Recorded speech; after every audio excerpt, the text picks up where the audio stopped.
Bon dia. Hola, poble. Vistes les manifestacions del poble palestí per tot arreu d'Europa,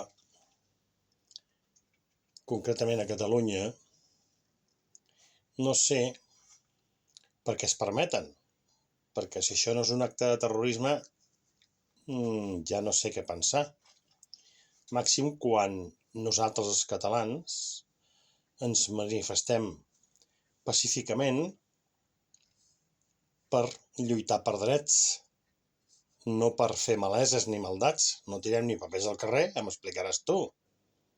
Tot i això, la Fiscalia espanyola ens reprimeix, ens apallissa, ens pega als avis i a les dones, ens segresta les menors quan estem de vaga o de manifestació, ens pega als avis quan surten a tirar les escombraries, ens buiden ulls, ens buiden ous, i ens encausen i ens demanen anys i anys i anys de presó. La diferència que trobo és que nosaltres igual ens equivoquem, perquè clar, si ho fem pacíficament i lluitem per drets, sempre avisant de tot, reclamant-ho políticament, etc., i ens passa tot això, la pregunta és, poder que llancem l'estelada i potser que agafem les Palestines.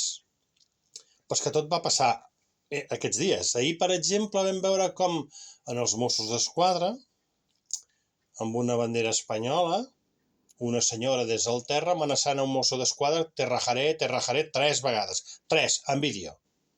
És a dir, i el mosso d'esquadra sense fer res. La pregunta és, aquesta policia judicial que hem parit dels Mossos d'Esquadra, no ens hem de pensar de fotre'ls a tots al carrer? Perquè, home, sincerament, que la policia que pago jo em casqui, em segresti les menors quan estem de manifestació i ens violi els drets, buidant ulls i ous, home, la veritat, els Mossos d'Esquadra no tindrien que estar on estan.